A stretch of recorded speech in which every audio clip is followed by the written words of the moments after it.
bersedia ya semua, especially calon. Izan, okey ke? Encik Izan. Sekejap Doktor ya.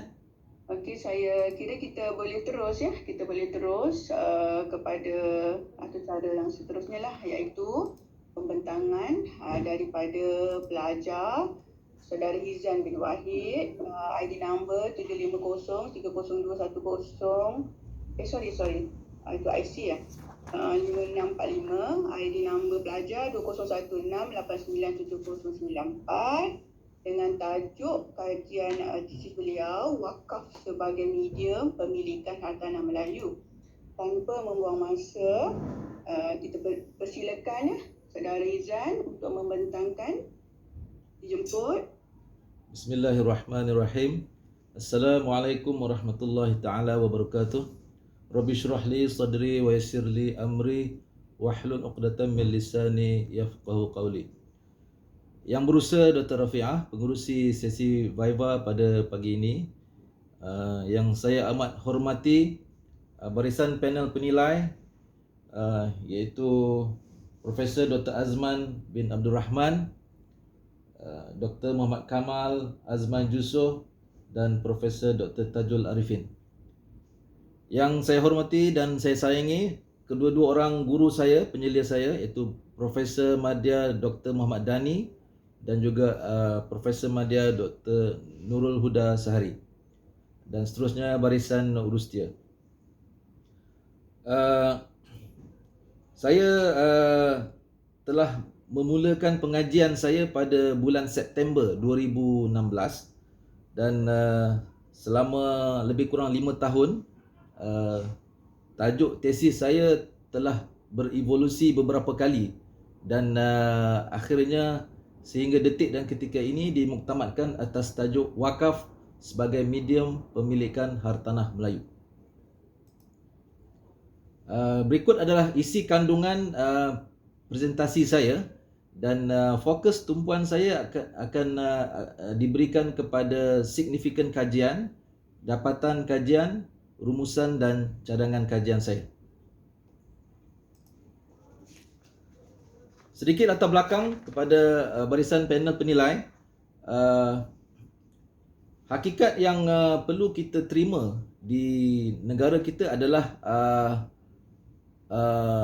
orang Melayu dan Bumiputera mempunyai peratus pemilikan hartanah yang sangat sedikit. Ini dibuktikan dengan berbagai statistik daripada berbagai agensi kerajaan di dalam negara inilah. Seterusnya saya pergi kepada permasalahan, objektif dan persoalan kajian. Saya rangkumkan ketiga-tiga perkara ini di dalam satu slide seperti yang Profesor dan Doktor dapat tengoklah di layar. Objektif kajian saya ada 3, iaitu untuk mengenal pasti dasar kerajaan di dalam meningkatkan pemilikan hartanah Melayu. Yang kedua, untuk menganalisa aktiviti pembangunan hartanah wakaf. Dan yang terakhir, output saya yang sangat penting adalah untuk membangunkan satu model pembangunan hartanah wakaf bagi kelestarian pemilikan hartanah Melayu. Slide berikutnya adalah limitasi dan skop kajian saya. Dan saya telah menembubual 10 orang informan pakar yang terdiri daripada agamawan, pegawai kerajaan yang membuat dasar di peringkat federal, dan juga academician pensyarah di universiti. Dan skop bidang kajian saya meliputi dimensi pembangunan hartanah wakaf dengan kriteria pemilikan hartanah Melayu dan pengukuran kelestarian pemilikan hartanah Melayu. Slide berikutnya adalah kerangka teoretikal. Saya memilih bagi kerangka teoretikal, saya memilih model penilaian pencerahan, yang mana model ini menghasilkan penilaian menyeluruh dan lengkap mengenai satu pernyataan gambaran atau senario di dalam kajian saya. So, dalam model ini menggariskan 3 langkah dalam pelaksanaannya, iaitu pemerhatian, penyelidikan lanjutan dan penjelasan. Bagi kerangka konseptual pula, saya menggunakan kerangka konseptual kajian pembangunan model juran, yang mana model ini mempunyai 3 fasa, iaitu fasa keperluan, fasa reka bentuk dan fasa penilaian. Berikut adalah reka bentuk kajian saya seperti di slide saya. Kajian saya ini, kajian saya lebih kepada kajian case, di mana menggunakan pendekatan kualitatif, di mana kajian saya menganalisa dokumen, itu yang pertama. Yang kedua, saya menembubual 10 orang informan pakar yang saya sebut sebentar tadi, dan juga pemerhatian terhadap bentuk amalan pengurusan hartanah wakaf dan juga hartanah Melayu.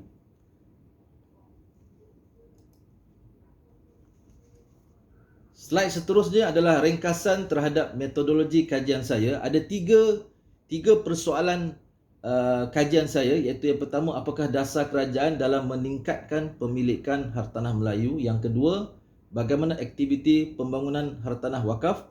Dan seterusnya, yang ketiga adalah bagaimana bentuk model pembangunan hartanah wakaf yang dapat melestarikan pemilikan hartanah Melayu. Ketiga-tiga persoalan kajian ini menggunakan metodologi kajian secara deskriptif dan temubual. Ini adalah 10 orang responden pakar yang saya telah temubual, yang melibatkan seperti mana yang saya sebut tadi, agamawan,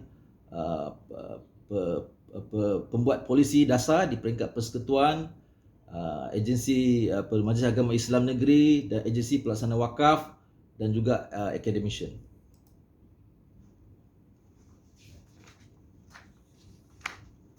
Seterusnya, kajian tesis saya ini akan memberi signifikan kepada pengetahuan, kepada masyarakat, kepada industri dan juga kepada pembuat polisi. Saya nak fokus kepada signifikan kajian kepada pembuat polisi, memandangkan saya adalah merupakan penjawat awam dan juga sebagai seorang pegawai tadbir dan diplomatik. Saya ingin highlight benda inilah.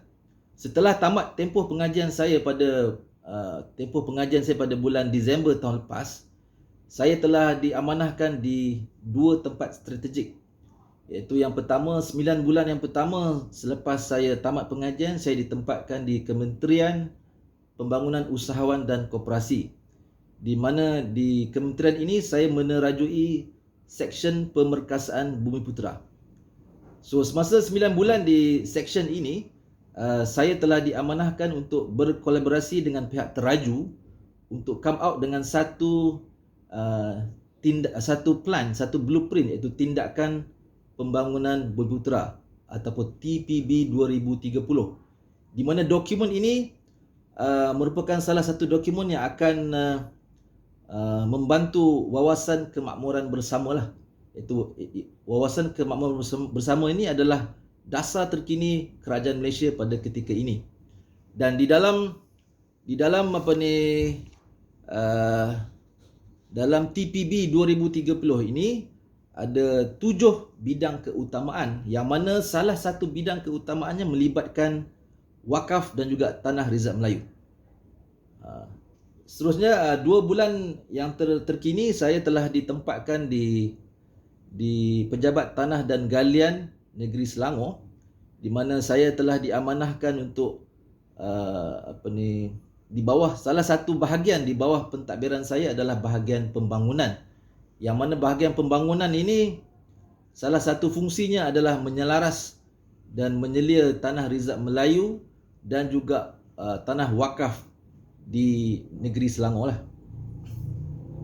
So, saya rasa hasil daripada kajian tesis ini, sepanjang saya lebih kurang 5 tahun buat pengajian saya telah sedikit sebanyak menyumbang kepada semasa pembuatan polisi lah di peringkat kerajaan persekutuan dan juga di peringkat kerajaan negeri di negeri Selangor. Okey, seterusnya perkara yang saya nak highlight dalam presentation saya adalah dapatan kajian saya.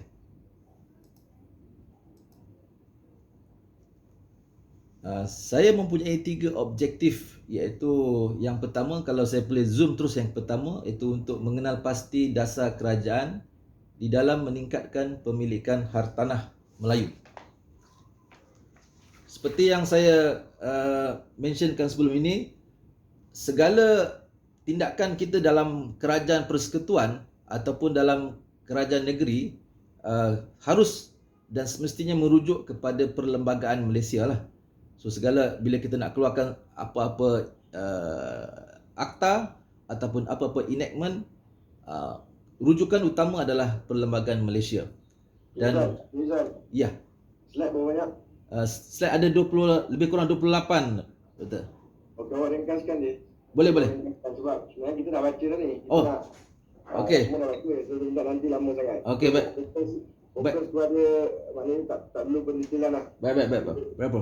Okey. Pergi objektif and then mungkin terus pergi result ke. Sebab kita nak, kita dah ni lebih nak buat kan. Okey. Baik, bro. Ini sepintas selalulah saya tengok objektif. Saya ingat saya zoom kepada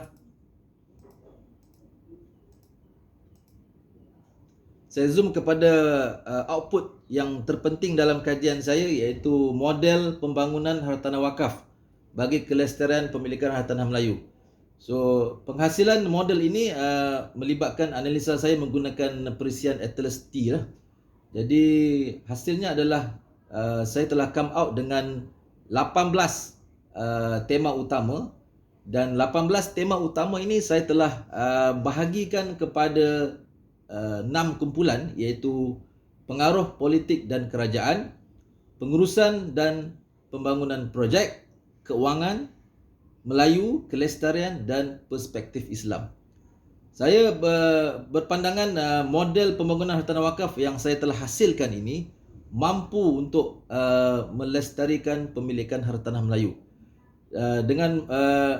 Saya merasakan dengan portfolio yang saya ada sekarang, kita boleh mungkin di pihak academician dan juga di PTG Selangor sendiri, kita mungkin boleh berkolaborasi lanjut bagaimana untuk pakai model yang saya hasilkan ini untuk kelestarian pemilikan tanah Melayu dan juga wakaf di negara inilah. Ini adalah rumusan kajian saya, iaitu berdasarkan pemerhatian dan kajian saya ini, apa yang sangat penting adalah iltizam ataupun kesungguhan pemerintah untuk memartabatkan wakaf dan juga untuk meningkatkan pemilikan hartanah Melayu. Sekiranya pemerintah di negara ini mempunyai keazaman dan komitmen untuk meneliti perkara ini, maka insya-Allah kita akan ni. Dan ini dapat digambarkan dengan, kalau kita tengok the recent perkembangan terkini, kalau untuk wakaf our government, kerajaan kita telah come out dengan pelan induk wakaf nasional yang akan dilancarkan, dan juga di peringkat, kalau di peringkat segi kepentingan Bumiputera, di segi pemilikan hartanah Melayu, telah dikata dalam tindakan pembangunan Bumiputera TPB 2030 yang telah saya mention di awal pembentangan tadi lah. Yang kedua berkenaan persekitaran politik. Makna apa pun jua yang kita nak buat, kita perlu kepada kestabilan dalam negara inilah. Sekiranya kita dalam keadaan peperangan, mana mungkin kita nak membangunkan sesebuah negara, especially lah untuk nak membangunkan wakaf dalam negara inilah. Rumusan saya yang ketiga adalah kita perlu kepada personality wakaf di negara ini, ataupun champion of wakaf, untuk menggerakkan wakaf bukan sahaja di peringkat nasional, tapi kita mengharapkan ada personality wakaf yang akan ada di kampung, di daerah, di negeri. Jadi bila ada champion of wakaf ini, maka benda ini dapat digerakkan dengan lebih secara lebih berkesan. kita tak mampu menggerakkan benda ni dengan hanya seorang personality. Mana mungkin nak menggerakkan the whole country lah. Seterusnya adalah penyeragaman enactment Tanah Rizab Melayu. Pada ketika ini saya di PTG Selangor, di mana kitab utama saya, kita penjawat awam ataupun pegawai di PTG ni adalah Kanun Tanah Negara lah. Jadi ada berbagai perbincangan di mana adakah kita perlu menyeragamkan enactment wakaf di semua negeri atau tidak. Dan pada pandangan peribadi saya, enactment wakaf ni perlu di setiap negeri berbeza-beza lah mengikut keperluan negeri masing-masing. Dan JKPTG hanya boleh menyelaras dan memantau di peringkat persekutuan. Seterusnya adalah Tanah Rizab Melayu boleh didaftarkan sebagai wakaf, dan juga tanah wakaf boleh diwartakan sebagai Tanah Rizab Melayu. Ini bagi tujuan untuk meningkatkan pemilikan hartanah Melayu di negara ini. Berikut adalah cadangan terhadap aspek berkaitan polisi dan asas kerajaan. As I mentioned earlier, kita perlu pada political will. Sekiranya ahli politik kita, pemerintah kita berpandangan wakaf adalah penting, maka kita akan mendapat tempias terhadap perkara itulah. Persekitaran politik seperti yang saya mention tadi. Sedikit saya nak ulas berkenaan dengan pemantauan projek pembangunan hartanah wakaf. Kita perlu kepada, setelah kita merancang projek wakaf, kita perlu kepada tindakan untuk memantau projek-projek ini. Tanpa pemantauan daripada agensi yang menyelaras projek, kita tak mungkin akan mendapat output yang terbaik lah. Saya mengambil contoh di peringkat persekutuan, di mana semua projek-projek dipantau oleh satu agensi di ICU di Jabatan Perdana Menteri, dan di mana ICU JPM ini mempunyai satu sistem, iaitu Sistem Pemantauan Projek atau lebih dikenali sebagai SPP2 lah di peringkat federal. Jadi saya merasakan wakaf juga perlu kepada satu sistem pemantauan projek hartanah lah bagi memantapkan lagi projek sedia ada. Seterusnya adalah saya ingin highlight berkenaan peranan Jabatan Penilaian dan Perkhidmatan Harta. Kita perlu kepada jabatan ini, di mana ada satu bahagian di jabatan ini, iaitu Pusat Maklumat Hartanah Negara. Tanpa maklumat ataupun data yang tepat berkenaan pemilikan hartanah di negara ini, kita tak mungkin dapat membuat satu perancangan yang jitu lah untuk masa hadapan. So saya rasa perlu kepada satu pangkalan data yang baik, especially berkenaan wakaf lah. So mungkin ada satu agensi kerajaan yang boleh bertindak sebagai penyelaras terhadap apa yang boleh diamanahkan untuk mengawal selia data wakaf ni lah di peringkat persekutuan. Dan saya merasakan antara agensi yang boleh memainkan peranan ini adalah Jabatan Wakaf Zakat dan Haji lah, Jauhar. Dan Jauhar boleh mendapatkan input daripada agensi-agensi lain. Yang seterusnya adalah pengukuhan peranan Jauhar dan Majlis Agama Islam Negeri. Seperti saya mention tadi, di peringkat persekutuan, Jauhar mempunyai peranan untuk menyelaras. Walau bagaimanapun di peringkat negeri, untuk execute di peringkat negeri, itu adalah bidang kuasa Majlis Agama Islam Negeri lah. So kedua-dua agensi ini perlu diperkasakan, bukan sahaja di segi pertambahan perjawatan yang sesuai, tetapi juga di segi untuk melantik pegawai-pegawai yang berkelayakan dan berkemampuan untuk melaksanakan tugas dan tanggungjawab berat ini untuk memajukan wakaf di negara ini.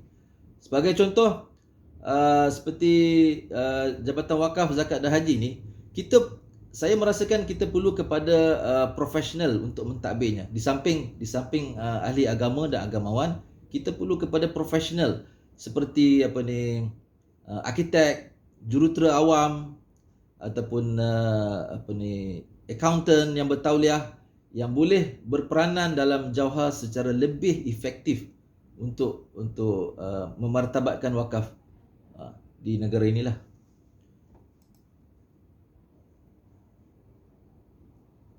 Seterusnya adalah cadangan terhadap pembangunan tanah wakaf. Pendaftaran tanah wakaf di bawah kanun tanah negara. So untuk tanah wakaf kita tak nak ada masalah di masa hadapan di mana ada tanah wakaf yang tidak didaftarkan. Di undang-undang tanah di negara ini memerlukan kepada pendaftaran. Sebab kita di bawah sistem torrents. Jadi kalau kata walaupun tanah itu didaftar diwakafkan tetapi sekiranya tidak didaftarkan di Majlis Agama Islam Negeri dan di pejabat tanah, maka akan ada implikasi perundangan pada masa hadapan lah. Mungkin ada orang akan claim tanah wakaf tersebut tanah dia. That's the problem lah nanti. And then saya nak highlight mungkin penerapan budaya korporat dalam institusi wakaf, yang mana kita boleh terapkan budaya korporat yang baik, yang mempunyai tadbir urus wakaf yang baik. Itu penting dalam untuk meningkatkan profesionalisme dalam institusi wakaf di negara inilah. Seterusnya saya nak highlight berkenaan baik Doktor. Seterusnya adalah peranan Majlis Raja-Raja Melayu. Saya merasakan di dalam tesis saya ada mention benda ni. Saya merasakan Majlis Raja-Raja Melayu mempunyai peranan yang sangat signifikan berkenaan dengan pemilikan tanah Melayu. Kerana kalau kita merujuk kepada 7 wasiat Raja-Raja Melayu, salah satu wasiatnya adalah untuk mengekalkan tanah rizab Melayu pada kadar 50% pada setiap masa. So jadi mungkin kita agensi wakaf ataupun agensi-agensi yang berkepentingan, yang mempunyai kepentingan untuk orang Melayu dan Bumiputera boleh mengangkat kertas-kertas pertimbangan tertentu berkenaan mungkin projek wakaf, mungkin boleh diangkat kepada mesyuarat Majlis Raja Melayu melalui agensi JAKIM. Jadi bila dapat kelulusan daripada mesyuarat Majlis Raja Melayu ni, lebih kuat lagi lah untuk kita execute, melaksanakan di peringkat yang lebih tinggi. Seterusnya saya nak highlight peranan wakaf zuri dalam pembangunan hartanah wakaf. Wakaf zuri atau wakaf keluarga atau wakaf ahli. Antara poin penting dalam tesis saya adalah walaupun wakaf zuri ini tidak berapa popular di kalangan Majlis Agama Islam Negeri di negara ini, tapi saya merasakan wakaf zuri mempunyai berkemampuan untuk memberi impak kepada pengekalan dan peningkatan peratus pemilikan hartanah Melayu di negara inilah. Kalau kita tengok antara negeri-negeri yang ada wakaf zuri seperti Kelantan, Terengganu, Pulau Pinang, suka atau tidak, bila ada wakaf zuri ini akan mengekalkan pemilikan hartanah Melayu. Kebanyakan Majlis Agama Islam Negeri di negeri-negeri di tanah air kita ini tidak berapa nak melaksanakan wakaf zuri atas sebab masalah pengurusan, di mana akan ada berbagai halangan lah, macam contoh kata generasi pertama, generasi kedua akan bertambah, so akan jadi masalah pengurusan lah. Itu yang menyebabkan agensi pelaksana wakaf kurang berminat untuk menguruskan wakaf zuri. Ini cadangan. Saya teruskan yang terakhirnya, kesimpulan saya. Potensi wakaf untuk di negara kita masih belum lagi dimanfaatkan sepenuhnya oleh orang Islam kita di negara inilah.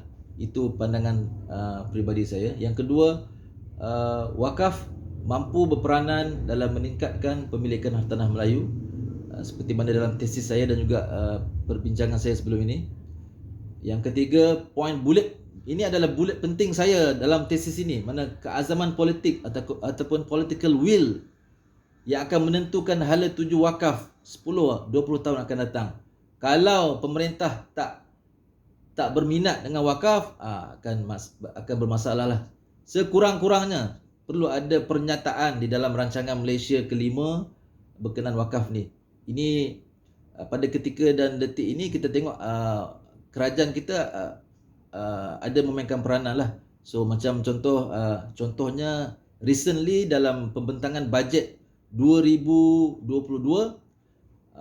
wakaf ada diperuntukkan sebanyak 10 juta untuk antaranya untuk wakaf pertanian. Seterusnya, negara memerlukan pengurus dan pentadbir yang profesional dan amanah. Ini sangat penting. Tanpa pengurus dan pentadbir yang profesional, maka akan pincanglah agensi kerajaan, termasuk agensi yang mengurus dan mentadbir hartanah wakaf. Seterusnya, amalan terbaik dalam pengurusan dan pembangunan hartanah wakaf dapat meningkatkan ekonomi umat Islam melalui peningkatan pemilikan hartanah Melayu. Dan seterusnya, yang terakhir, dasar dan polisi kerajaan perlu berlandaskan Perlembagaan Malaysia. Seperti mana saya mention sebelum ini, dalam Perlembagaan Malaysia telah memperuntukkan keistimewaan orang Melayu di tanah air ini. Jadi antaranya adalah tanah rizab Melayu yang mana perlu dikekalkan pada setiap masa pada peratus sekurang-kurangnya 50%.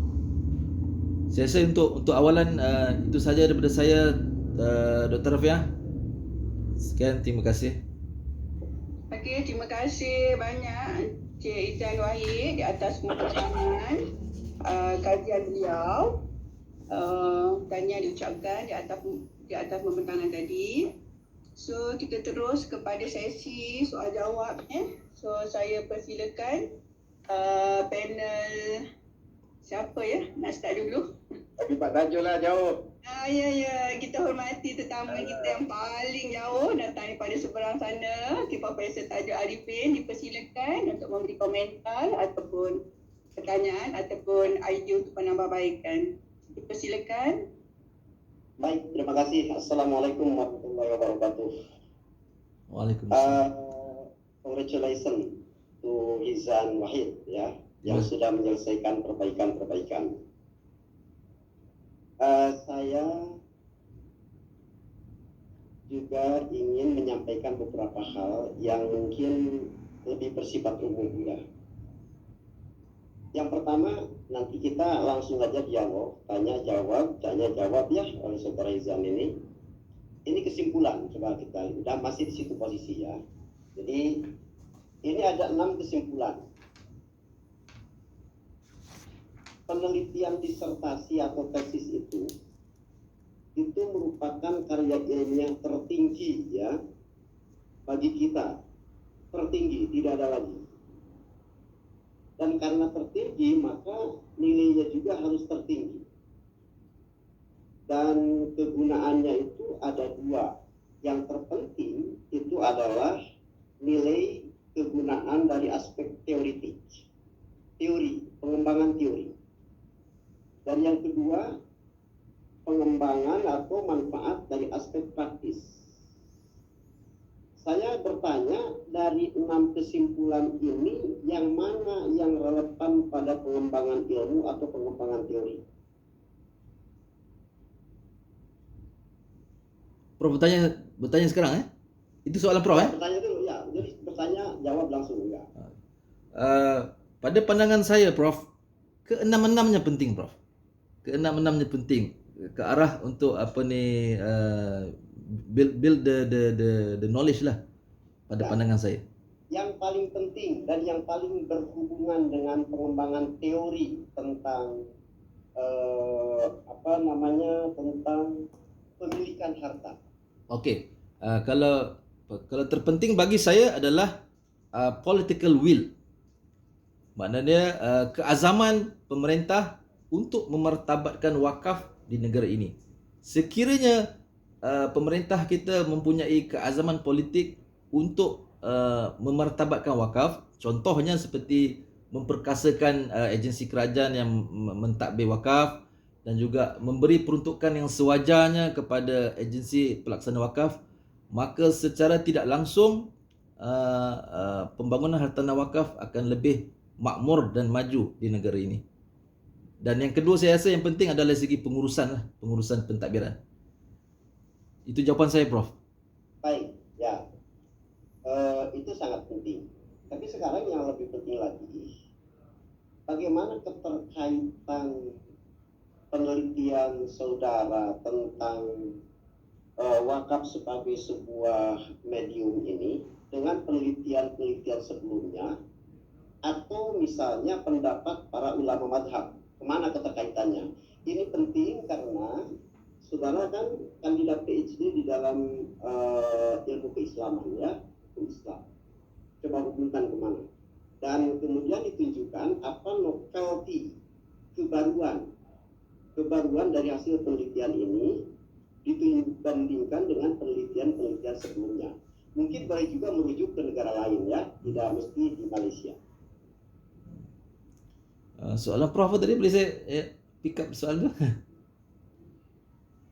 Mungkin saya boleh jawab begini, Prof. Output utama saya adalah untuk menghasilkan satu model, iaitu model pembangunan hartanah wakaf bagi kelestarian pemilikan utama. Sewaktu saya menembubual 10 informan pakar saya telah membuat analisa menggunakan perisian Atlasty, di mana hasil daripada analisa tersebut telah come out 18 tema utama yang berperanan untuk dapat membangunkan pembangunan hartanah wakaf di negara inilah. So, dan saya dapat rumuskan seperti mana di model saya ini, dan mana boleh dirangkumkan dalam 6 kategori utama lah, seperti yang saya mention dalam presentasi saya sebelum ni, Prof. Mungkin Prof saya boleh tambah baik daripada soalan Prof tu. Boleh. Okey, maksud Prof di sini, saudara Hizan, Baik, Doktor. tesis PhD adalah laporan tesis yang ada nilai-nilai tertentu dan berbeza daripada laporan berita ataupun daripada akhbar. Maksudnya dalam kesimpulan tadi, saya merasakan macam ni kah kalau Prof tajuk betul-betulkan saya, di dalam hasil yang saudara Hizan berikan sebagai kesimpulan tadi, adakah ia praktikal ataupun tidak di dalam nak melaksanakan pemilikan di dalam wakaf? Kerana kalau kita lihat wakaf sebagai pemilikan, contoh yang pertama, wakaf ini milik siapa sebenarnya? Milik utama atau pemilik penakis? Sifat manusia dia nak pemilikan dia pemilik yang mereka dapat sendiri. Kan, contohlah saya daripada rumah sewa saya nak kepada rumah sendiri. Lepas tu daripada rumah flat kepada rumah teres, daripada rumah teres kepada rumah banglo. Jadi pemilikan kepada pemilikan saya. Begitu juga dalam tesis ini dinyatakan masih belum jelas kaedah pelaksanaan. Masalah pengurusan majlis agama, political will ataupun undang-undang yang berbeza antara negara Turki lain, negara Indonesia lain, undang-undang negara Malaysia lain. Jadi praktikal kepada pemilikan hartanah dengan wakaf ini di mana? Maksud Prof tadi novelty dia. Itu dalam kesimpulan lah yang ditanya. Begitu kan Prof tajuk? Betul Prof. Saya cuba jawab, Prof, dengan Doktor. Ya, wakaf hartanah wakaf akhirnya adalah milik Allah SWT. Dan dalam konteks negara kita, pemilik pemegang amanah tunggal terhadap hartanah wakaf adalah Majlis Agama Islam di negeri-negeri lah. So kalau dalam konteks tesis saya, di mana wakaf berperanan dalam mengekalkan pemilikan hartanah Melayu, saya rasa bertepatan, Prof, sebab kita tahu bahawa Majlis Agama Islam Negeri ditadbir oleh diurus dan ditadbir oleh orang Islam. Jadi secara tidak langsung pegangan hartanah tersebut dalam kawalan orang-orang berputera yang beragama Islam lah. Itu jawapan saya, Prof. Okey, berikutnya. Terima kasih Prof Muhammad Kamal tadi sudah memberikan penjelasannya tentang pertanyaan saya. Sekarang yang berikutnya, yang kedua. saudara kan menggunakan teori penilaian pencerahan ya? Ya, betul. Ya, Prof. Ya, Ya. ya. Saya ingin tahu ketika melihat fenomena tentang wakaf di Malaysia, kemudian menemukan apa kelemahan, kekuatan, kemudian memberikan saran, apakah menggunakan juga teori-teori tentang hukum Islam? Misalnya teori usul, kemudian teori yang terkait dengan kaidah fikih. Ini penting karena saudara kan calon atau kandidat PhD dalam bidang ini. Bagaimana misalnya penggunaan teori itu di dalam menganalisis tentang wakaf sebagai medium ini? Saya memilih untuk di segi kerangka teoretikal, saya memilih model penilaian pencerahan, di mana kalau kita tengok dalam model ini ada 3 langkah lah. Pemerhatian, iaitu observation, di mana di peringkat awalannya saya membuat observasi awal dengan melawat di agensi-agensi Majlis Agama Islam Negeri dan juga di agensi pelaksana wakaf. Itu di peringkat awalan. Dan seterusnya di segi suatu penyelidikan, saya telah menemubual 10 orang informan pakar yang berkemampuan untuk menjawab persoalan-persoalan kajian saya. Itu seterusnya. Yang ketiga, setelah saya transcribe semua data temubual tersebut, itulah hasil yang diperolehi dalam tesis saya seperti saya mention di semasa presentation saya, Prof. Oke, berikutnya yang ketiga. Baik, Prof. Saudara Izan, wakaf itu kalau kita kaitkan dengan maqasidus syariah, terkaitnya kemana? Kita perlu kaitnya adalah sewaktu kita perlu sebagai orang Islam, kita perlu menjaga harta kita. Kita perlu menjaga harta. Mana contoh, walaupun seorang budak kecil apabila diamanahkan oleh ibu dan bapanya untuk menjaga barang-barang keperluannya di sekolah, mana kita salah satunya kita perlu menjaga harta kita lah. So dalam konteks tesis saya ini, kita sebagai orang Islam perlu menjaga harta kita lah. Di segi orang Melayu kita di sini, kita perlu menjaga tanah rizak Melayu kita agar tidak terlepas daripada genggaman orang berputera. Baik. Menjaga harta itu di dalam maqasidus syariah termasuk kepada haji, tahsini atau apa? Atau daruri? Itu saya perlu semak balik lah, Prof. Minta maaf. Ya, ini kan masuk kepada yang daruri ya, yang sangat penting. Yang 5 itu ya, dan di antara yang 5 itu adalah hifdzul mal ya, menjaga harta kita ini. Okay. Dan wakaf itu merupakan salah satu medium untuk pemilikan harta dalam bentuk tanah ini atau juga dalam bentuk yang lain ya. Ya, ini bro. perlu diposisikan. Nah sekarang, kalau di dalam usul fikih itu menganalisis fenomena wakaf yang ada di Malaysia ataupun dimanapun, kemudian kita ingin menegakkan harta, kepemilikan harta, itu menggunakan pendekatan atau metode apa itu? Soalan Prof sekali lagi. Soalannya Prof sekali lagi, Prof. Ya, kita punya fenomena tentang wakaf sebagai medium pemilikan harta ya. Oke. Di Malaysia itu. Oke.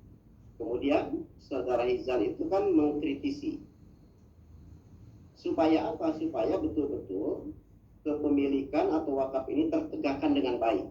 Dan salah satunya yang terpenting harus ada political will kan? Ya. Ya. Di dalam pendekatan hukum Islam itu menggunakan metode apa itu?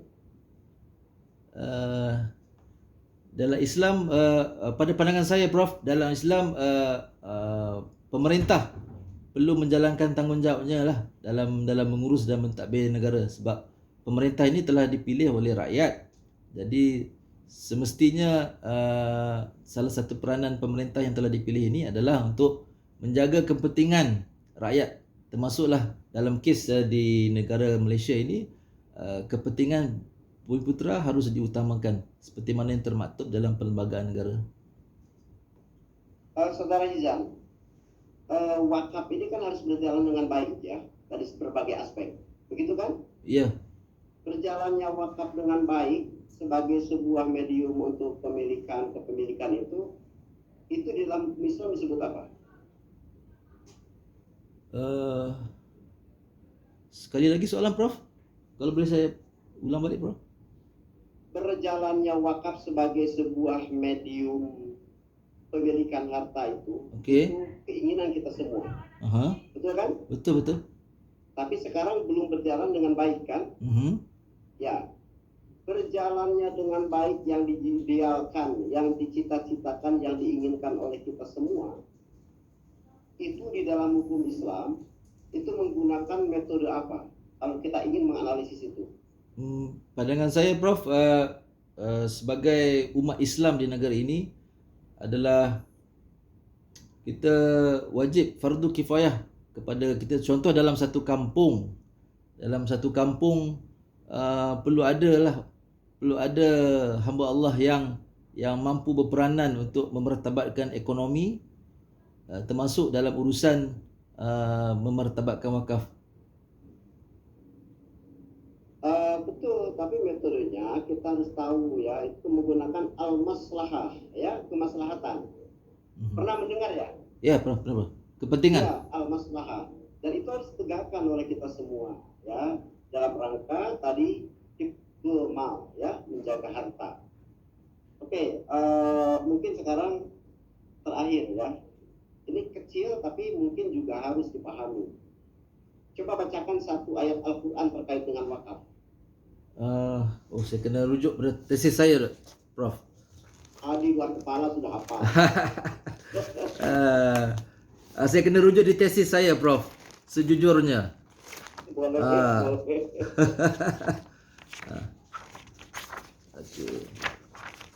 Di dalam tesis saya ayat Quran tu saya diterjemahkan sajalah dalam tesis saya. Baca coba ayatnya, udah apa? Harus sudah hafal. Ini bidang ilmu yang saudara Hizam tekuni ya, wakaf ini. Jadi harus hafal.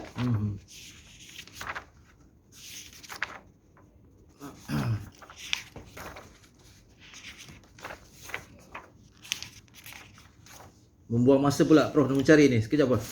Oh, belum hafal. Jadi belum hafal ya. Coba teruskan apa yang saya bacakan di awal. Lihat aja ke saya, lihat dulu. Okey. Misalnya, A'udzubillahi minasyaitonirrajim. Bismillahirrahmanirrahim. Lan tanalul birra. Coba teruskan. Lan tanalul birra hatta maaf Prof, saya tak boleh ingat lah. Saya kena berlaku jujur, saya tak ingat. Bagus, itu jujurnya. Pernah membaca enggak penafsiran ayat itu oleh para mufassir? Saya kena rujuk kembali tu. Harus tahu ya. Coba dari kata mana itu ada wakaf dari ayat yang barusan?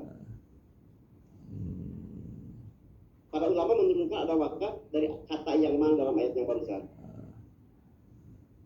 Wakaf yang saya boleh cerita sini. Wakaf di dalam Al-Quran tidak dinyatakan wakaf itu.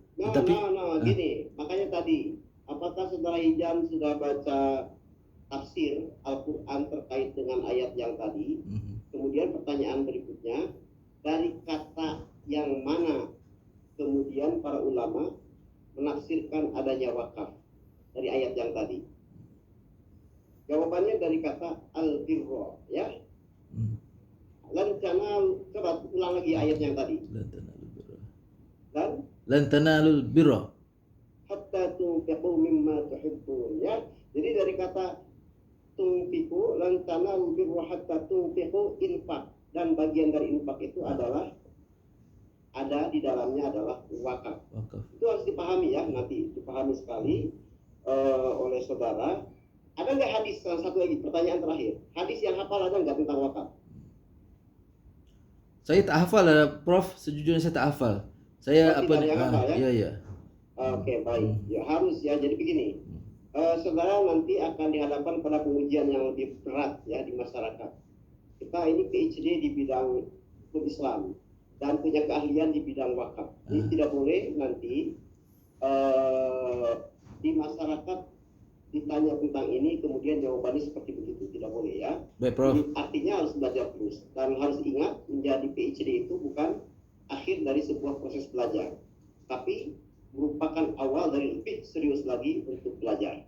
Oke, terima kasih. Terima kasih. Wassalamualaikum warahmatullahi wabarakatuh. Terima kasih Prof. Okey, terima kasih Prof. Tajul Arifin di atas komentar-komentar dan juga cadangan yang sangat konstruktif.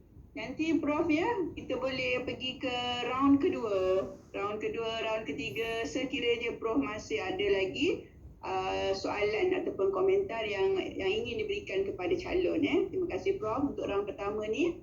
So kita pergi kepada tetamu kita yang kedua lah ya. Kita utamakan tetamu kita lah ya, tuan rumah kemudiannya ya Dr. Muhammad Kamal.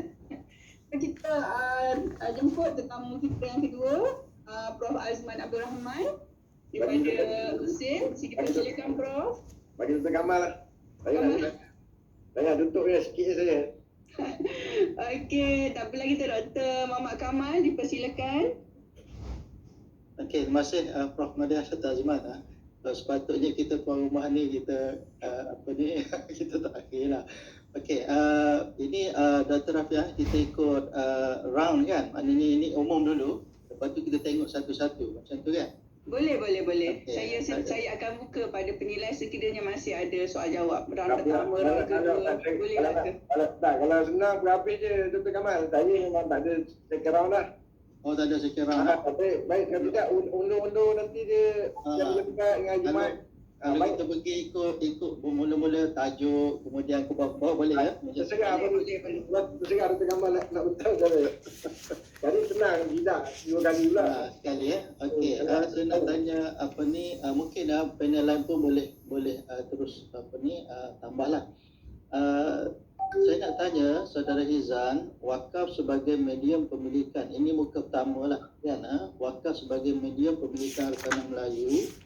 Jadi apabila saya melihat tajuk ini, ada beberapa persoalan yang perlu saya tanya. Okey, wakaf sebagai medium pemilikan, adakah wakaf yang dimaksudkan di dalam tajuk ini pemilikan bagaimana? Adakah pemilikan individu ataupun pemilikan bersama? Kan? Contohlah, kalau kita tengok di dalam Islam ada hakku al-irtifa dan sebagainya. Contoh taman permainan itu pemilikan ramai-ramai. Kan? Kalau pemilikan individu kan dia berbeza kan. Sebab tu saya fokuskan pemilikan ini, memfokuskan kalau di dalam Islam dia ada dua, milku tam, pemilikan sempurna, dan milku nakis, pemilikan tidak sempurna. Adakah maksud wakaf sebagai medium pemilikan hartanah Melayu di pemilikan sempurna dan pemilikan tidak sempurna? Sebab dia memberi kesan kepada pemilikan itu sendiri. Dan tajuk Melayu ini adakah khusus untuk orang Melayu sahaja? Adakah dia merujuk kepada orang Islam yang mana orang bukan Melayu masuk Islam? Kan, contohnya India Muslim, Cina Muslim, dan beri juga Melayu ni ada termasuk juga dengan Sabah dan Sarawak. Okey, itu soalan pertama. Dalam konteks wakaf ni Doktor, saya berpandangan pemilikan hartanah Melayu dengan menggunakan medium wakaf ni adalah pemilikan secara bersama lah. Itu dengan Majlis Agama Islam Negeri bertindak sebagai pemegang amanah tunggal. Itu jawapan saya yang pertama, Doktor. Dan untuk Melayu di sini, kalau kita tengok merujuk kepada perlembagaan Malaysia, tidak ada istilah Bumiputera. Yang ada adalah Melayu, dan Melayunya ditakrifkan sebagai orang yang mengamalkan adat Melayu, bertutur dalam bahasa Melayu. So itu jawapan awal saya, Doktor. Contoh Okey, kalau pemilikan bersama ini tidak menjawab penyataan masalah. Kita nak membincang pemilikan harta orang Melayu yang makin kurang. Dan dinyatakan dalam problem statement, kita makin kurang tanah kita, makin kurang tanah kita. Adakah maksud kurang itu merujuk kepada pemilikan bersama ataupun pemilikan yang naluri umat Islam tu sendiri, dia nak harta dia sendiri? Kan? Jadi sekarang ni nak merujuk kepada pemilikan bersama macam negara komunis ke, ataupun pemilikan yang sebagaimana dalam amalan di dalam negara Malaysia? Seingat saya dalam konteks negara kita, di segi bila kita berkenaan data dan maklumat pemilikan hartanah ni dipegang oleh Pusat Maklumat Hartanah Negara di bawah Jabatan Penilaian Harta. Jadi dalam di statistik di NAPIC ini melibatkan hartanah persendirian dan juga hartanah yang melibatkan agensi kerajaan seperti JLC dan juga Majlis Agama Islam Negeri. Jadi adakah menjawab tadi pemilikan umat Islam ke atau pemilikan individu Islam yang kita nak fokuskan kepada tajuk yang kita nak bincang ni? Pemilikan orang Islam, Doktor. Sebab saya bagi analogi begini, Doktor. Contoh macam kita menetapkan ekuiti orang Melayu pada kadar 30%. So, sehingga kini belum mencapai lagi 30%. If not mistaken di bawah 20%. Jadi even yang bawah 20% ini adalah termasuk pemilikan agensi-agensi JLC yang berstatus bumi putera. Itu di bawah PNB. Jadi sebagai analoginya adalah Majlis Agama Islam Negeri sebagai pemegang amanah tunggal hartanah wakaf, secara tidak langsung bila hartanah wakaf itu banyak di negeri atau di negara ini, itu melambangkan pemilikan hartanah orang Islam dan orang Melayu secara keseluruhannya di negara ini. Jadi maknanya akhirnya apabila kita melihat kepada pemilikan bersama, jadi nanti dari segi kita nak berbincang, sebenarnya saya merujuk kepada jumlah pemilikan, merujuk kepada hak milik orang Melayu itu sendiri, dia melibatkan pendapatan mereka. Jadi kalaulah pemilikan bersama ini di bawah majlis agama, so dia menggambarkan pemilik dia adalah majlis agama. Jadi dia tidak selesai masalah umat Islam yang kita katakan. Kita nak supaya orang Melayu kita ini berada di di bandar, orang Melayu kita ini boleh menguruskan harta dengan baik, tapi ini dimiliki oleh majlis agama. Jadi dia tidak mencapai sebenarnya objektif yang dikehendaki. Itu soalan saya. Pada saya, Doktor, ini pandangan peribadi saya, Doktor, ya. Pada saya ianya mencapai objektif. Sebagai contoh, akhirnya yang menguruskan adalah majlis agama. Pendapatan dapat akhirnya kita bincang. Majlis Agama Islam diurus dan ditadbir oleh orang Melayu yang beragama Islam. Jadi contoh seperti mana projek wakaf Siti Aisyah contohnya, di mana tanah di situ of course wakaf di bawah Majlis Agama Islam Negeri Pulau Pinang, tetapi yang menduduki, yang mentadbir, yang menguruskannya adalah orang Melayu yang beragama Islam. Okey, jadi maknanya kita fokus nanti lebih kepada pemilikan bersama, ya. Okey, dari segi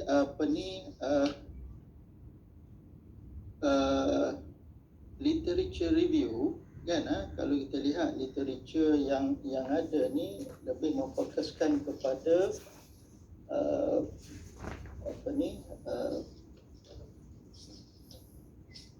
nak fokus kepada boleh bincang sikit literature, maksud yang anda, Saudara Izan, nak nyatakan dalam literature berkaitan dengan ni lah dalam thesis ni. Sebelum saya tanya soalan, apa maksud dalam literature? Saudara Izan nak bagi kepada kita ni apa dia? Okay. Secara umumnya, Doktor, literature review saya terbahagi kepada beberapa grup lah. Satu berkenaan dengan pemilikan hartanah Melayu dan Bumi-Putera. Kemudian dasar kerajaan yang menyumbang kepada keutuhan pemilikan tanah Melayu dan wakaf di negara ini, dan yang terakhir berkenaan dengan tanah rizab Melayu. Jadi itu kalau kita tengok bab literature review saya, itu dia berlega-lega di tiga perkara pokok inilah. So di mana literature yang berkaitan dengan wakaf di dalam Islam, maksudnya, dan juga literature berkaitan dengan pemilikan. Dan sebab kita nak bincang tentang wakaf dan juga pemilikan.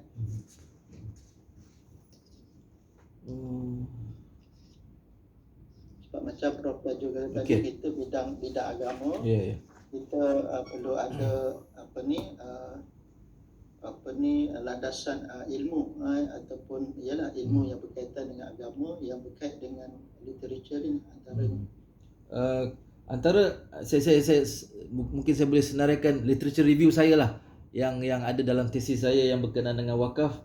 Antaranya lebih banyak kepada statistik daripada agensi kerajaan seperti Jawhar, yang mana merujuk kepada kalau kita tengok data terkini yang dipegang oleh Jabatan Wakaf adalah sebanyak 11,000 hektar tanah wakaf di Malaysia.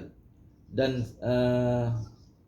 literature review yang lain adalah berkenaan dengan masalah-masalah utama pembangunan wakaf, dan juga kejayaan projek wakaf di negara ini, antaranya contoh macam projek wakaf Siti Aisyah dan menara Bank Islam di Kuala Lumpur. Itu antara literature review yang ada dalam tesis saya lah, Doktor. Kalau kitab lah, kita tengok kitab agama lah kan, kitab mana yang anda rujuk, sebab kita nak berdasarkan kepada bidang itulah asis akademi mengajar Islam contemporary. So apakah sumber yang anda pegang lah dari segi ialah literature yang kita bincang? Sebab kajian tesis saya ni, Doktor, dia lebih bersifat pada pandangan saya lah, bersifat sebab saya penjawat awam, jadi dia lebih bersifat banyak kepada dasar kerajaan, macam mana yang mampu untuk meningkatkan ekonomi umat Islam, khususnya dalam pembangunan hartanah wakaf di negara ini. So saya banyak merujuk kepada dokumen-dokumen kerajaan, blueprint rancangan Malaysia, at the same time literature review daripada artikel-artikel sahabat-sahabat kita yang banyak menulis berkaitan wakaf. Okey, betul lah. Saya pun kaitan dengan kerajaan. Maksudnya dalam kita nak membina ilmu, kita perlu ada body of knowledge. Mana kita, dasar kita di mana sebenarnya? Adakah dasar kita kepada dokumen sahaja? Jadi sebab itu ilmu dalam Islam dia ada ilmu yang bersifat, contohnya sumber utama daripada Quran, daripada hadis, daripada pandangan-pandangan ulama dahulu, bagaimana sejarah wakaf di zaman kegemilangan Islam, zaman di zaman Khalifah Osman, yang kita tahu wakaf mereka hebat di Turki, Puskani, di Indonesia pun, di Singapura. Dari segi wakaf dia memang kita tahu dari segi dia bermula daripada sebelum ini. Sebab tu literature kita perlu ada asasnya lah, itulah. Jadi maknanya Saudara Izan base kepada dokumen terkini sahaja, tidak berdasarkan kepada literature yang ada asas yang ada kaitan kuat kepada wakaf di dalam Islam itu. Betul? Saya juga merujuk Doktor dengan artikel-artikel yang berkaitan ilmu wakaf ni. Itu antara rujukan utama saya, wakaf seperti mana dalam artikel moden ke, ataupun kan dalam kitab-kitab mana, kalau boleh sebut satu kitab yang menjadi sumber. Kitab lama, kitab kuning tak ada lah, Doktor. Tapi tak ada. Kitab mana yang ada? Saya lebih merujuk kepada jurnal artikel. Jurnal artikel lah. Okay. Yang contemporary lah pada ketika ini. Okey, saya terus kepada research methodology. Kan, dalam research method kan, antara kita tahu di dalam kajian ini sama ada kualitatif ataupun kuantitatif, anda membuat kepada kualitatif. Iaitu lebih kepada 3, antara dokumen, observation dan temubual. Antara ketiga-tiga ni mana paling main kepada anda? Main pada saya adalah kajian dokumen dan selari dengan temu bual saya. Saya rasa dua benda ni. Dia biasa dengan ada satu. Kalau contoh kalau kita buat kajian edar soal selidik ataupun pada temu bual ataupun observation, mesti ada main dia. Okey, kalau Sebab begitu kita bidang kita mesti kena ada satu. Kalau begitu doktor, saya merasakan temu bual saya bersama 10 informan pakar ni banyak menyumbang kepada pembentukan analisis saya lah. Temu bual bersama 10 informan pakar ni. Setiap informan pakar ni saya mengambil masa sekitar 2 hingga 3 jam menemu bual mereka. Jadi itu antara momen yang agak mencabar bagi saya lah sewaktu menjalankan kerja PhD ni, termasuk sewaktu nak transcribe the data lah. Sebab temu bualnya lama, lebih kurang 2 hingga 3 jam, dan banyak yang saya dapat daripada, sebab yang saya temu bual ni kebanyakannya orang-orang penting di sama ada mufti, timbalan mufti dan juga orang yang membuat dasar di peringkat persekutuan dan negeri. Okey, jadi temu bual anda rekodkan, anda transkripkan kan? Ya. Dan mana oleh kerana temu bual ini adalah yang main, observation itu secondary dan juga penelitian dokumen adalah secondary. Okey, daripada temu bual itu dan anda ada di dalam anda istilahkan pakar, ada di kalangan mereka adalah dalam tempoh 3 tahun. Betul? Dari mana sumber menyatakan seorang pakar itu dalam 3 tahun? Sebab saya merujuk kepada contohnya Fazil Dafi, setiap pakar ni dia tempoh dia sekurang-kurangnya 5 tahun, 7 tahun ke atas, dan ada yang kata 10 tahun. So dari mana Cik Izam menyatakan bahawa 3 tahun ni kita boleh jadikan mereka ni pakar? Saya merujuk terus kan, seperti macam mufti atau timbalan mufti, kita tak boleh menolaklah kepakaran dia orang, betul kan? Untuk penjawat awam, saya merasakan sekiranya seseorang itu berada di sesuatu position dalam sekitar 3 hingga 5 tahun boleh dianggap pakar, doktor. Dia kita boleh tak boleh kita yang menetapkan, dia kena ada satu. Contohlah kalau kita edar soal selidik. So soal selidik ni katakanlah Malaysia ni ataupun di bahagian satu bahagian itu semua orang ada katakanlah 100,000. So Craig Morgan kata menyatakan ini jumlah edar soal selidik. So yang pakar yang kata 3 tahun tu siapa yang anda rujuk? Kalau katakanlah saya sebagai penjawat awal, saya baru bekerja 3 tahun tu baru nak confirm. Ya, adakah dia sebagai pakar? Ini dari mana sumber yang menyatakan 3 tahun itu adalah pakar? Kalau saudara Iza kata merasakan dari diri individu itu, kita tak boleh jadikan satu asas di dalam kita punya thesis ni. Macam Prof Tajul kata ini tertinggi, lepas ni tak ada dah kan? PhD. Pemilihan partisipan informan pakar saya tu salah satu selain daripada pengalaman dia bekerja lah, adalah kelayakan akademik dia. Dan rata-rata informan pakar saya memiliki tahap pengajian di peringkat sarjana. Oh, maknanya berdasar kepada bidang dia saja. Sebab kalau kita pakar ni, kalau mengikut dalam kajian pendidikan, dia mesti lebih ada satu tempoh yang lebih lama lah. Kita masukkan pakar ni, dia tak semesti pendidikan. Kalaulah seseorang tu dia membaiki basikal, saya tak pakar dalam baiki basikal, tapi kita boleh bila pergi basikal tu, dia boleh baiki tu mungkin 10 tahun, 20 tahun dia kerja, itu bidang dia. Sama juga orang yang bidang-bidang yang berbeza, walaupun pendidikan dia tidak tinggi, tapi bidang dia. Sebab itu dalam tempoh 3 tahun saya boleh argue bahawa itu bukan pakar. Dan apabila saya menyatakan bukan, dia akan ada kesan lah kepada hasil daripada apa yang temu bual yang saudara Izam Wahid buat. Sebab asas saya tanya tadi, adakah observation, adakah penelitian dokumen, adakah soal temu bual. So saudara Izam kata temu bual paling dominan. So yang inilah yang asas di dalam tesis inilah. Okey. Boleh saya zoom dah, doktor? Saya mengambil contoh dua orang daripada informan saya adalah daripada Economic Planning Unit, EPU, yang bertanggungjawab dalam seksyen pengagihan. Seksyen pengagihan ini bertanggungjawab ke atas dasar dan juga bajet untuk orang berputera dan juga untuk wakaf. Dan saya berpandangan doktor, dengan kelayakan yang dia ada dan juga pengalaman kerja dia yang melebihi 3 tahun itu, saya merasakan dia boleh dianggap sebagai pakar doktor.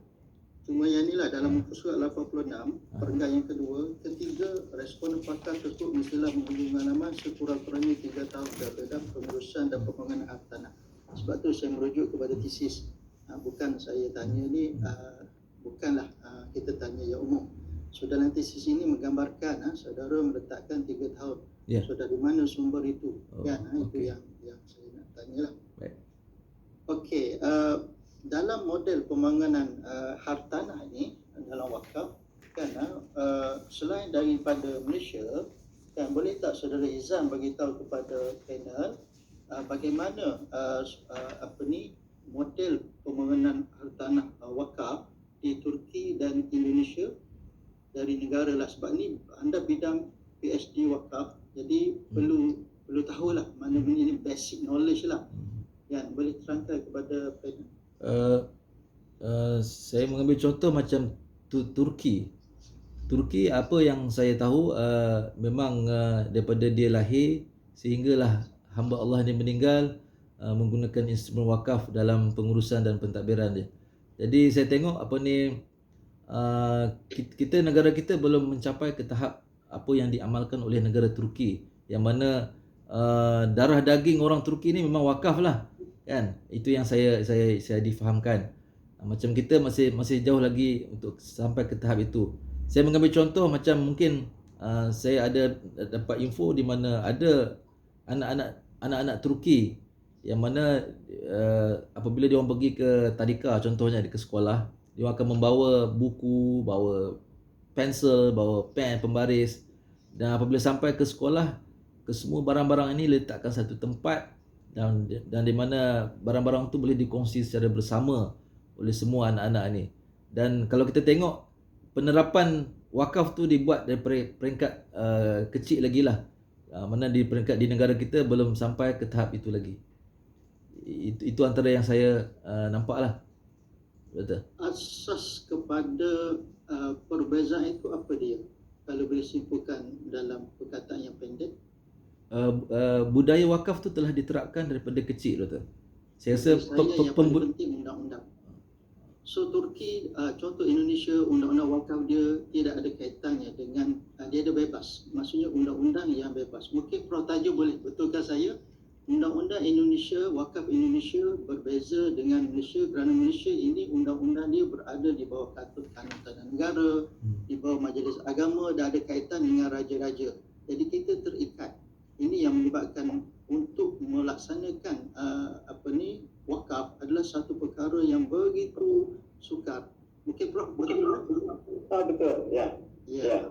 So itu asasnya. Maknanya yang ini anda sebagai orang bidang di dalam wakaf perlu, ini basic lah sebenarnya. Okay?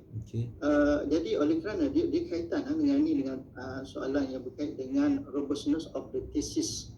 Kan, adakah praktikal yang kita nak laksanakan ni? Kan, dengan wakaf medium pemilikan ini, kan, praktikal tak idea yang kita nak buat ni boleh dilaksanakan ataupun tidak? Dengan apa kita bincang sebelum ini, kita nampak akhirnya saudara menyatakan bahawa okey, bagus, akhirnya dia letak kepada orang lain, letak kepada orang politik, letak kepada majlis agama. So di mana hasil ataupun saya nak kembali balik soalan novelty yang ada di dalam tesis ini? Saya rasa wakaf di negara kita mampu berperanan untuk meningkatkan pemilikan hartanah Melayu. Seperti mana doktor cakap tadi, undang-undang, saya berpandangan secara peribadi undang-undang enactment yang ada di negeri-negeri ini dah bagus. Cuma kita perlu kepada how to execute di segi penguatkuasaan lah. Tak semestinya kita ada cadangan di mana untuk menyeragamkan ke semua enactment wakaf ni dan letak di bawah akta wakaf. Tapi saya secara peribadi berpandangan yang setiap negeri mempunyai kehendak dan keperluan yang berbeza. Jadi dan di negeri-negeri ini pula kuasa tanah, kuasa wakaf di bawah bidang kuasa sultan dan raja-raja. Jadi saya rasa enactment wakaf di setiap negeri itu dah memadai, tetapi sekiranya ada keperluan terhadap pindaan, pembetulan boleh dibuat dari semasa ke semasa lah. Dan Jauhar sebagai agensi penyelaras di peringkat nasional boleh bertindak sebagai penyelaras. Tapi di segi nak execute di negeri-negeri, saya masih berpandangan yang Majlis Agama Islam negeri masing-masing boleh mentadbir dan mengurus dengan menggunakan enactment wakaf sedia ada di negeri masing-masing. Boleh tak kalau saya nyatakan sebenarnya sukar dengan apa yang dinyatakan? Kita tahu Jauhar bagaimana pengurusan dia, Majlis Agama Negeri macam mana pengurusan dia berbeza. Dari segi filing pun kita boleh tahu kita minta maaf lah, tapi kita boleh tahu. Jadi idea ini memang tak logik. Contoh kalau saya katakan sebab terlalu lama lagi, mungkin dalam 10 tahun 20 tahun jadi sebenarnya kalaulah saya sebutkan memang tak boleh buat. Apa pandangan anda? Saya berpandangan begini, Doktor. Ini pandangan jujur saya lah. Saya rasa benda ni boleh dibuat dan boleh dicapai sekiranya kesemua orang-orang yang stakeholder yang berkepentingan ini mempunyai keazaman, iltizam, kerjasama dan tak nak lagi untuk work in silo.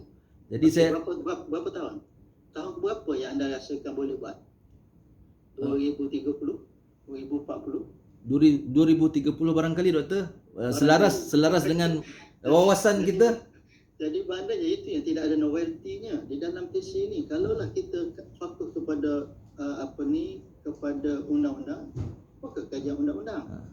So sekarang ni bidang pengajian agama, kadang-kadang bidang lain menyatakan, contoh saya bincang dengan orang FSPU, dia kata agama ni buat kaji, akhirnya masalah bagi pada orang lain, tak selesai masalah pun. Ini yang kita tak nak berlaku isu sekarang ni. Kenapa kita belajar pengajian Islam? Sebenarnya kita ni boleh pilih sendiri bidang ni. Belajar agama Islam daripada peringkat bawah sampai dan universiti tak faham lagi agama. Ini isu terbaru sekarang ni dalam bidang orang mengaji pengajian Islam.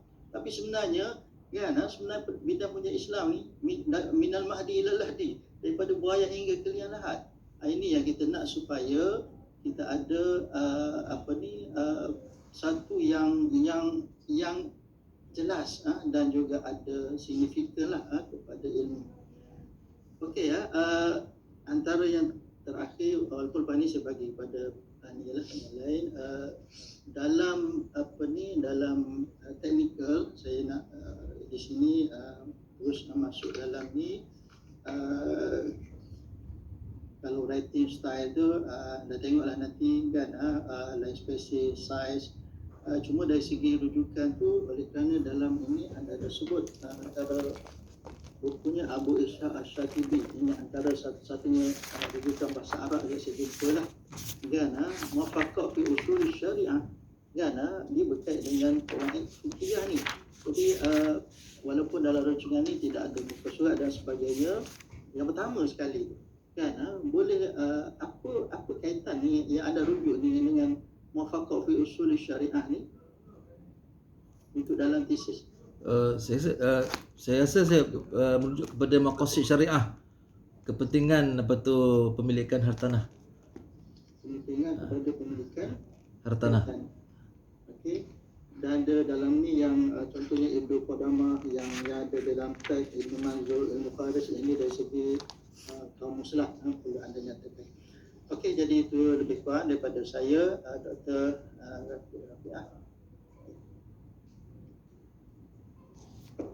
Okey, terima kasih Dr. Muhammad Kamal di atas segala komen-komen yang sangat membina kepada calon. Kita terus kepada Profesor Dr. Azman Abdul Rahman. Dipersilakan, Prof. Okay, bismillahirrahmanirrahim. Assalamualaikum warahmatullahi wabarakatuh. Waalaikumsalam. Berbahagia pengurusi majlis lah, seterusnya semua rakan-rakan menilai, semua urus dia baik-baik pada hari ini, dan juga saudara Izan lah, kita punya calon PhD pada hari ini. Secara umumnya apa yang dah dikatakan dengan Prof. Rajul lebih kepada ialah martabat tertinggi lah PhD kan, Prof. Rajul. kemudiannya Dr. Kamal bawa pendekatan apa yang ialah bila kita bercerita tentang, sebab saya tengok tu PhD doktor falsafah pengajian Islam, pengajian Islam kontemporari ni. Berat tu, saya pun rasa berat nak bawa tu. Jadi awak latar belakang saudara Izam ni apa latar belakang? Saya degree saya Bachelor of Business Administration daripada UIA. And then saya punya master MBA daripada UiTM. Dan seterusnya mungkin sewaktu saya nak buat PhD tu saya di Jabatan Agama Islam Selangor.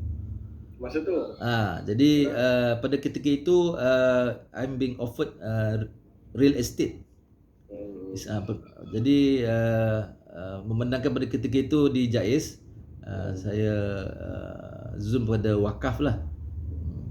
Okey, so yalah secara keseluruhan ni kalau kita tengok tesis ni dia tetap ada lah orang kata apa satu biasa kita buat tesis ni dia ada nak benda baru lah kan.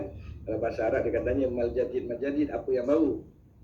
Kalau yang barunya yang boleh Saudara Hizam boleh share kan sebenarnya yang paling baru apa? Yang maknanya yang masih belum ada and then yang boleh diperhatikan apa ya sebenarnya? Saya rasa effort saya selama hampir 5 tahun itu untuk come out dengan model itulah. Model itu. Saya rasa keringat dan air mata jugalah nak keluarkan itu sebab melibatkan temu bual dengan orang-orang yang penting ni yang bila kita nak menemu bual mereka pun mengambil masa beberapa kali untuk nak dikonfirmkan tarikh. Yang temu bual dengan siapa yang 10 orang tu? Kalau saya boleh listkan sekejap Sebab tak ada dalam tesis lah. Saya tengok tak ada. Ada nanti saya. Ada kan? Ada. Dua orang adalah mufti dan timbalan mufti. Tak detail dia tu. Saya tahu yang tu dua mufti, dua daripada Jawa, siapa orangnya tu. Tak ada cerita dalam tesis lah. Saya tak mention nama lah Prof. Saya diberitahu kata tak perlu mention nama. Apa kalau cerita share saya nak tengok sikit apa.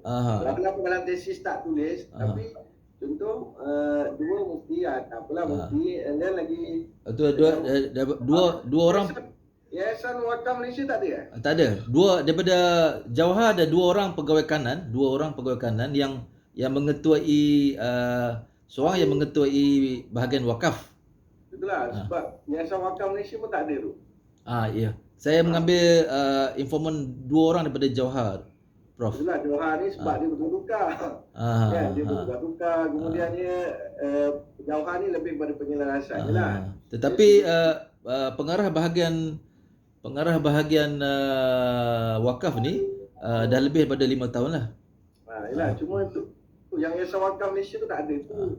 Maklumat dekat dia tu banyak yang yalah dia dalam tak ada. Kemudiannya di sudut dekat negeri pun kita pun banyak juga kat negeri kita banyak macam Perbadanan Islam Johor kan. Di negeri Prof, saya di 3 negeri, di Kelantan, Perak dan juga di Pulau Pinang. Johor tu antara yang bermula, yang British tak ada tu. Jadi informan sebab awak menyatakan maknanya banyak data yang tadi Dr. Kamal tanya kan, maknanya yang utama datanya data informan. Jadi informan tu sebenarnya yang kita tak nafikan yang 10 tu, tetapi sebenarnya ada lagi orang kata tokoh atau dia tu macam pakar lah, pakar dalam bidang wakaf ni yang ada tu bukan pengalaman 3-4 tahun, tapi ada lagi yang lama tu yang lebih nampak. Yang tu saya lihat keperluan dalam kajian ni. Tapi tak sangka pula tak ada yang lama tu. Biasanya kita akan buat lah sebelum kita buat temu bual, kita akan buat sebagainya. Itu tak apa. And then kemudiannya tajuk ni secara umumnya dia macam tergantung sikit. Saya nak kalau nak tambah sikit tu, contoh impak ke apa tu, agak-agak apa yang awak rasa paling sesuai. Tajuk ni dia macam dia nak cakap buku tak buku. Kajian apa kalau awak nak tambah sikit.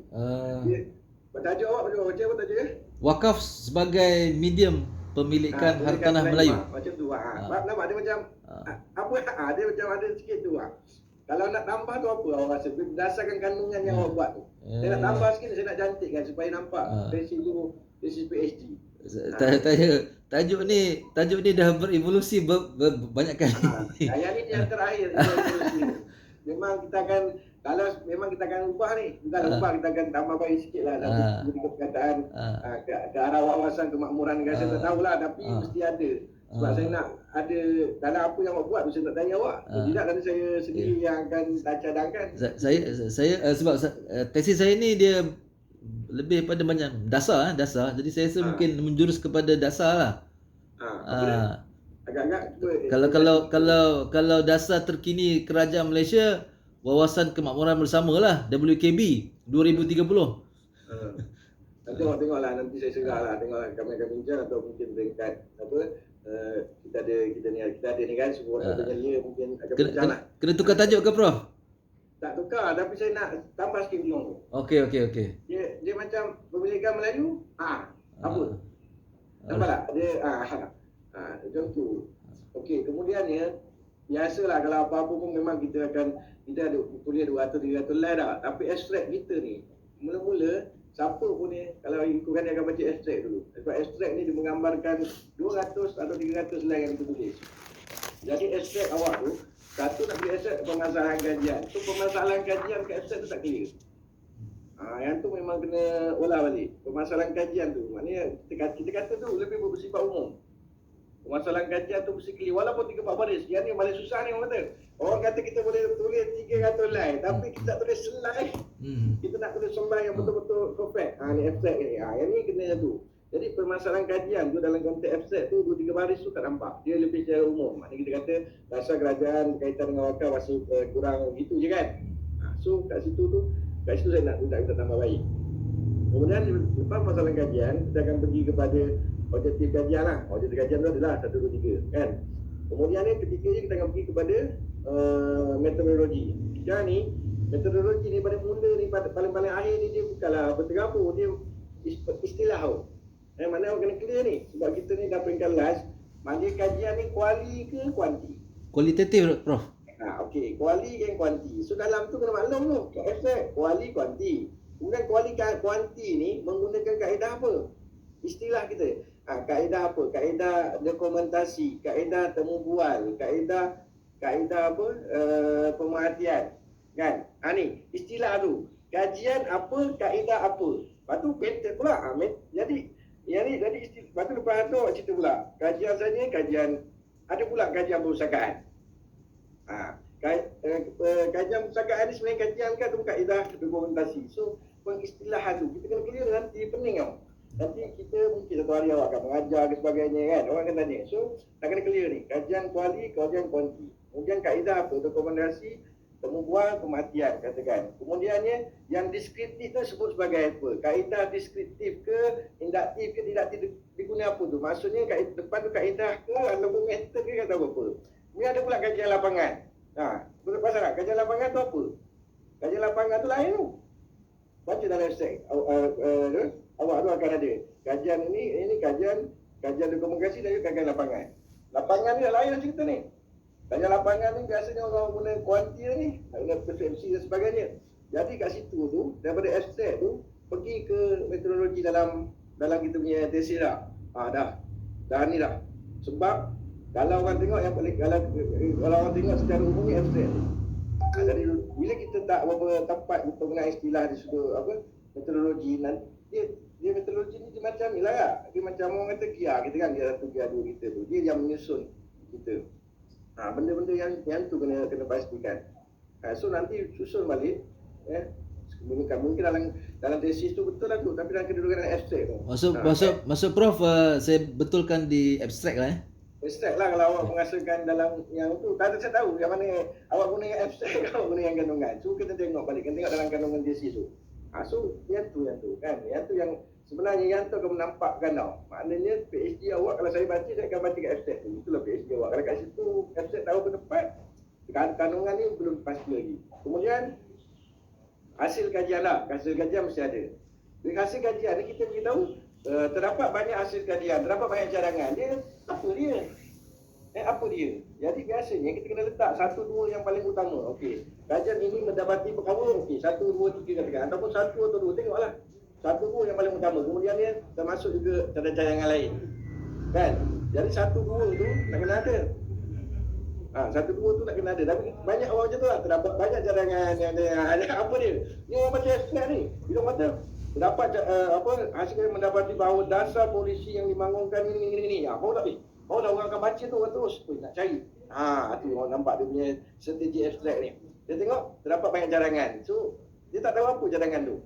Okey. So, orang tak ada masa sekarang ni, orang memang jam je. Orang jangan baca tesi 300-400 kalau orang nak dapat maklumat kan. Mungkin maklumat nanti jawab bagus, tapi bila penyampaian kita kat episode tak bagus, nanti orang tak baca.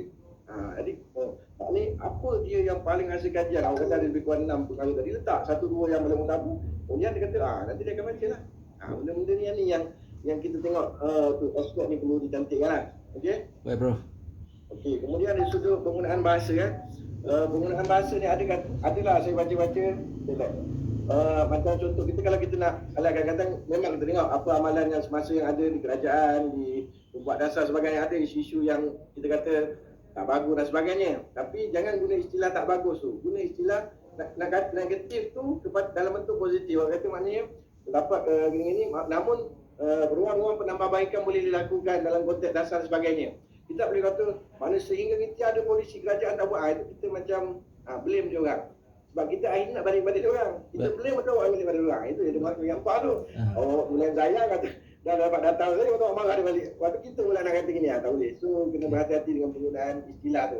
So nampak kita kita lebih pada akademik profesional. Jangan banyaklah antara pelajaran suku buat kata dia boleh pusat zakat ni, wakaf ni tak ada kual. Kita cakap no. Tapi dia kata maknanya dah bagi tapi banyak lagi ruang-ruang penawaikan boleh lakukan. So dia negatif dalam bentuk positif tu, itu istilahnya. Kemudian itulah bila sebab data analisa temu bual tu saya tak nampak tau. Maknanya biasa kalau saya telah buat, maknanya contoh kita akan ada kita ada 10 tadi kan, kita ada 10 informant kita akan buat. Kita bagi peserta kajian, peserta kajian. Jadi nombor fikir 1, fikir 2, fikir 3, fikir 4 sampai fikir 10. Fikir bila kita bincang kita punya perbincangan kita dalam data atau maklumat yang kita bincang, kita kata fikir 1 amat bersetuju supaya dasar dari nama perlu dilakukan segera. Yang itu sudah nampak. Doktor, Prof, saya punya transcription data tu lebih kurang 300 muka surat Doktor. Tak, bukan saya nak tanya, saya nak maknanya daripada ayat yang daripada data yang awak ada tu, awak support dengan temu-bual tu. Saya tak nampak. Mana fikir 1 menyatakan, fikir 2 menyatakan, tak ada. Fikir 1 hingga fikir 5 menyatakan bahawa mereka gini-gini. Namun 3 fikir tidak bersetuju. Walaupun tak ada nama, tapi kita tak namakan peserta kajian fikir tu. Yang tu saya tak nampak. Maknanya data, awak kata transkrip banyak 300, and then itulah data yang paling utama, tapi data utama tu tidak dimasukkan. Itu kena support supaya dia lagi kemas. Itulah sebenarnya data prima, sebab kita dapat direct data yang dokumentasi ni semua data sekunder. Jadi ini antara perkara kalau ada ruang-ruang yang boleh tambah baik, itu kita perlu buat. So satu lagi ni lah, maknanya saya kata maknanya elemen Islam, elemen syarat tu kurang ada dalam tesis ni. Sebab yelah awak sebab buka latar belakang tu. Tapi kalau ada ruang-ruang yang boleh dilihat supaya boleh dimasukkan elemen ataupun penggunaan kitab-kitab tu kena masuk juga sikit-sikit supaya dia taklah baca macam tesis MBA, dia tak adalah baca tesis ni dekat fakulti ekonomi. Dia nampak juga tesis ni maknanya memang keluar daripada tesis daripada akademik pengajian Islam. Baik Prof. Secara umumnya okey, tapi maknanya kena ni lah apa yang saya kata tu kena ambil tahu. Walaupun tak banyak, banyak lagi sebenarnya, tapi tak apalah, ni hari Jumaat, berkat hari Jumaat ni biasa macam ni lah.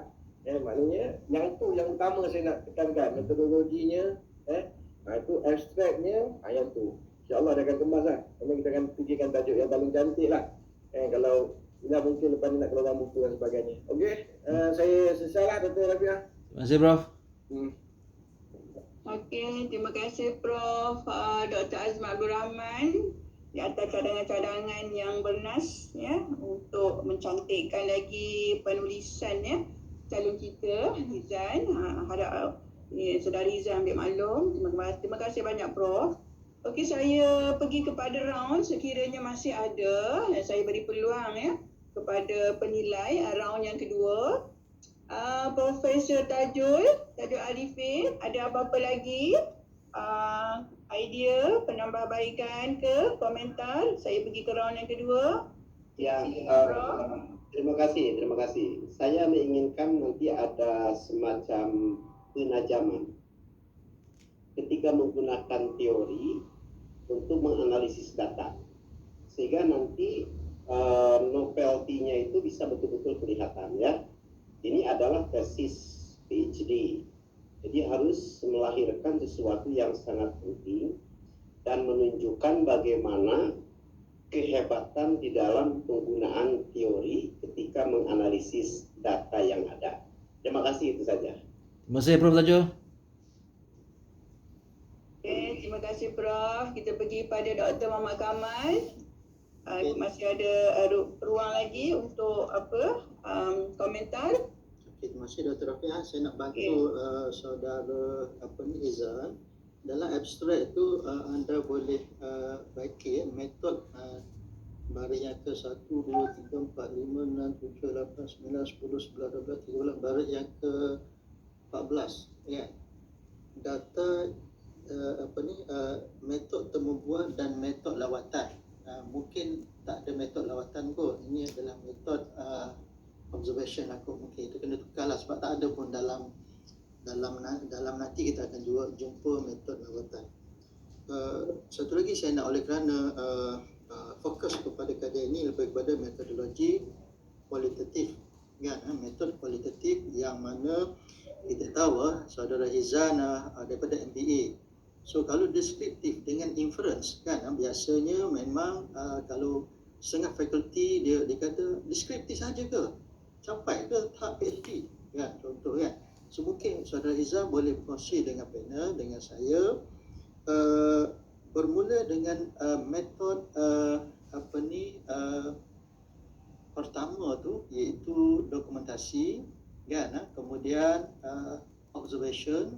Ada setengah observation tu bila saya bincang dia observe dulu kan, sebelum buat kajian dia observe kan. Dan yang ketiga temu bual kita dah bincang lah. Cuma antara metod dalam dokumentasi dan juga observation tu, dan bagaimana kita nak kalau dalam tesis ini dinyatakan validity, reliability kan, di dalam proses yang dilaksanakan. Mungkin boleh kongsi dengan kami. Ini saya belajarlah daripada anda, Saudara Rizal. Mungkin saya ada 2 item mungkin saya boleh highlight di sini Doktor, berkenaan dengan kesahan terhadap laporan tesis saya lah. Saya melalui tiga perkara, iaitu kesahan laporan kajian saya ini berdasarkan kepada tiga perkara, iaitu yang pertama triangulasi, iaitu kajian yang saya gunakan ni menggunakan 2 atau lebih kaedah. Dalam konteks tesis saya menggunakan 3, iaitu pemerhatian, temu bual dan juga analisis dokumen. Itu yang pertama, triangulasi. Yang kedua, bias penyelidik, di mana saya telah memilih 3 orang rakan untuk membuat semakan dan pengesahan kategori dan tema yang diperolehi. Hasil daripada analisis saya yang menggunakan Atlas T itu, saya telah merujuk kepada 3 orang sahabat untuk kita minimumkan dia punya bias. Dan yang ketiga adalah informan yang 10 itu mengesahkan transcription data saya yang ditemu bual tu lah. Transcription data itu saya minta dia orang sahkan. Kalau saya mungkin kalau setengah bidang kan, face validity dan sebagainya disahkan oleh kalaulah contohnya SPSS kan, dia ada proses dia tertentu. So yang ini memang rakan ini adakah dia valid ataupun tidak? Ketiga-tiga yang rakan saya ini adalah academician, Doktor. Okey, academician lah. Memang valid lah. Seterusnya saya mungkin boleh highlight dari segi kebolehpercayaan laporan tesis saya ini. Kebolehpercayaan ini diperolehi melalui, dalam konteks tesis saya, melalui 2. Satu ada jejak audit. Saya ada buat audit trail, di mana ada macam satu diary lah. Saya buat apa hari ni, ada audit trail tu lah. Dan yang kedua, semakkan rakan sekerja sekali lagi. Dua item tu. Okey, terima kasih. Bagi atas ini. Okay.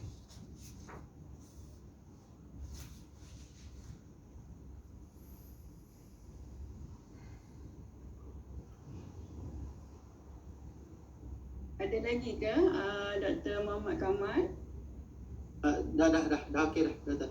Okey. Dah kata tadi hari Jumaat ni. Itulah orang kata berkat hari Jumaat ni. Alasan Okey. Semua dilembutkan hati. Okey, Prof Azman ada lagi? Sebelum tak adalah kita ni lah, kita minta pelajar supervisor keluar, kita bincang juga. Ya. Okey, so sekarang kita adalah sesi untuk perbincangan untuk menentukan menentukan keputusan viva kita pada hari ini. So saya mintalah dengan segala hormatnya calon dan juga kedua-dua supervisor, Puan Madia Dr. Dani, Puan Madia Dr. Nurul untuk exit sekejap. Saya pun keluar. Panggil lagi. Saya pun keluar, Doktor. Ya.